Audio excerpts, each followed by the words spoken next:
na konsehal. Konsehal Kaloy Castaneda. Mas po sa inyo lahat.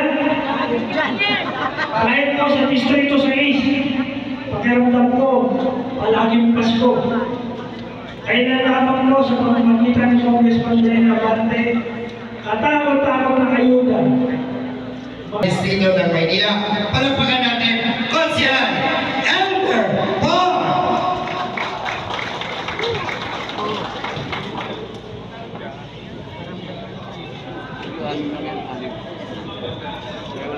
Magandang umaga po sa inyo lahat. Isang pinagpala at umabante umaga po sa ating lahat. Good morning po! Pwede po bang isang heaven? Heaven?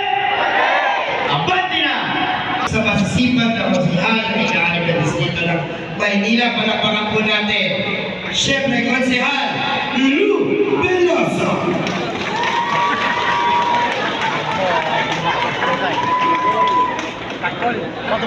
Lobiloso na.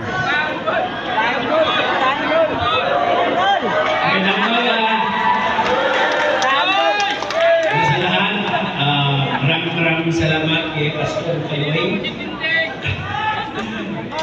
Pero kanina nakita ko si Kuya. Medyo naantik yung loob ko. Kasi kahapon nag-hearing kami patungkol sa kultura ng bayan. Mahal niyo ba ang Pilipinas? Konsehal Lou Veloso. At syempre, isa rin to sa napakasipag na konsehal at alam ko nakikita na to. Lumilipot din po ito sa ating mga baranggayan. Syempre, ang batang-bata, ang gwapo-gwapo. Palagpakan natin, Konsehal Pog Abante. Yeah, si Pog Abante. Ayan. Magandang umaga po sa inyong lahat. Alam niyo ang problema ko sa aming mga konsehal. Pag si Konsehal Lou Veloso na magsasalita, ang hirap sundan. Kasi sikat eh. Di ba si Lolo Noy? Ako po si Tanggol. Ako po si Tanggal. Magandang umaga po. Ako si Konsehal Pog Abante, ang bunso at pinakapoging anak ni Lenny Abante. Palakpakan naman siya. Birthday ko po noong Thursday, ito po yung handaan ko. Enjoy nyo na lang po yung makukuha ko handog para sa inyo. Hindi, biro lang po. Unang-una tayo ay nagpapasalamat sa ating Presidente, President Bongbong Marcos, kay Congressman Martin Romualdez na meron po itong programa na ipinamimigay po sa ating mga mamamayan. Pero tayo din dapat rin magpasalamat sa ating Congressman Lenny Abante. Tama sila eh. Tama po ang ating mga konsehal. Hindi lahat may ganitong programa. Kailangan merong malasakit yung congressman mo para maalala yung mga constituents niya at lumapit kay Congressman Romualdez, kay BBM at sabihin na kung pwede lang mabigyan tulong naman. Diba? Sa dami ho na pwedeng bigyan, mabibigyan pa rin tayo.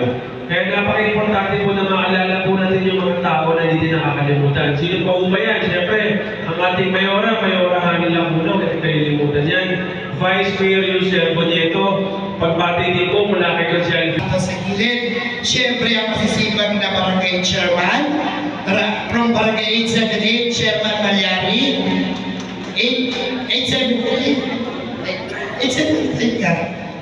896, Chairman Leonardo. Kumain kayo kanina parang walang energy. Handa na po ba ang lahat? Handa na! At syempre, ang ating napakasipag, ang ating #1 na congressman sa NCR, at syempre #2 sa buong Pilipinas, ang nagseservisyo na walang pinipiling panahon. Palakpakan po natin, Congressman Lenny Abante.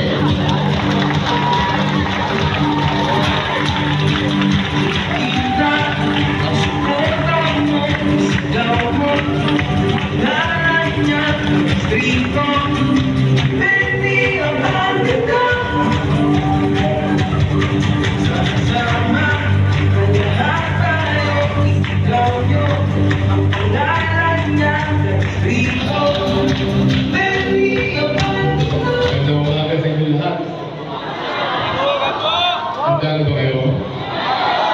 Handa na kayo tulungan ng 3,000? Nananda na. Okay.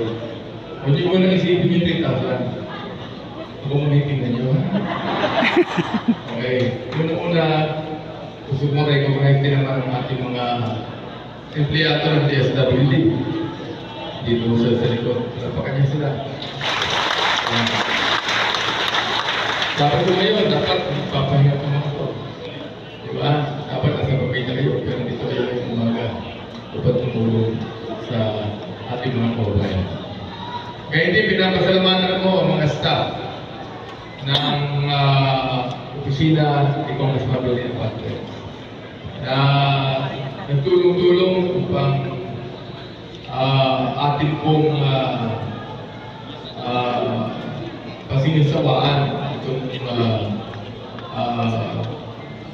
bigayan ito. Oo.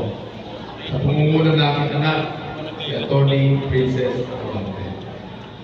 Gayun din, kaya aking pinapasalamatan ng principal ng Santa Ana Elementary School na kanyang pinayagan na magamit natin lugar na ito sapagkat napakarami ninyo. Oo, palapakan natin ang principal ng Santa Ana Elementary School. 3,000 po kayo. 3,000. Kaya po araw po kami dito. Hanggang alas 5. Kaya din kinikilala po ang mga chairman ng mga abante. Dito po sila upang masaksiyan ang bibigay po namin ngayong umaga sa inyo. Alright? Palapakan din ang mga chairman ng mga kaibigan. Alam nyo ba? Hindi. Ni Speaker Martin Romualdez. Programa ng Bagong Pilipinas. O baka makalimutan niyo pa si Martin Romualdez. Hello? Kilala niyo ba si Martin Romualdez? Ayan, taga-Leyte yan. Sino taga-Leyte dito? Sino waray-waray dito? Ayan. Oo. Ito si Speaker Martin. Programa ito ng buong Kongreso ng Pilipinas. Kasama ang inyong congressman. Alam ko na 3,000 nabibigyan natin ng 3,000 piso ay hindi pa po sapat sa lahat. Yung pag-iba, pagka minsan nagme-message sa akin ang sinasabi, bakit ako wala? Pilot ka man! Wala po kaming pinipiling panahon at wala kaming pinipiling kulay. Dapat lahat ay tulungan. So, wala pa. Nagpapasalamat tayo kay Speaker Martin Romualdez na naisip niya itong akap na ito. Akapin natin ang buong Pilipinas. Baka later on, magkaroon pa ng yakap. Hindi ko nang alam kung anong ibig sabihin ng buhay. Di ba? Oo. Kaya ngayong buong umagang ito at buong araw, mga kaibigan, ay bibigyan kayo ng buong 3,000 piso. Walang kinikita ang DSWD dito. Dinamit ko sa inyo. Walang kinikita ang staff ko dito. Ang congressman nyo ay gumagasta rin po ng pera para dito labas sa 3,000 piso ibibigay sa inyo. Bakit ko pinapaliwanag ito? Sapagkat nasa utak ng tao palagi ang korupsyon. Palagi nasa utak ng tao, kumukuha na ng pera, sasabihin pa, magkano ang kinita ng congressman. Tinabangan ng lintik, walang kinita ang congressman dito. Naunawahan niyo ba ako? Oo. Lahat, binibigay po natin yan. Ang mga chairman natin, napakatapat nila na piliin kayo. Nakakainis na kapag mayroong tao nagsasalita pa na hindi dapat sa mga mautuwin, yung mga congressman, katulad ni Benny Abante, inyong congressman, mga kaibigan. Yes! Na walang pagnanais kundi tumulong. Oh, ito. Kayo ay makakatanggap mamaya ng merienda. Alam niyo po ba merienda nyo? Tapos na po.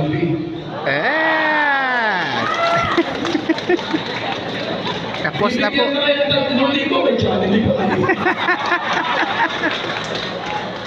may Jollibee pa kayo. May tubig pa kayo. Spoil na ito pong. Hindi ko sinasabi na si Benny Abante, tulungan nyo. Tama ba? Oo. Kahit na malapit ang election next year, pero sasabihin ko sa inyo, kapag tumulong kayo sa ibang kalaban ko, imbis si Benny Abante, talo kayo. Tama ba? Si Benny Abante, nakaupo man o hindi natatalo sapagkat palaging tumutulong kayo. Yan! Walang pinipiling panahon. Ayan. Walang politiko ang nagsasalita ng ganito. Ako lang.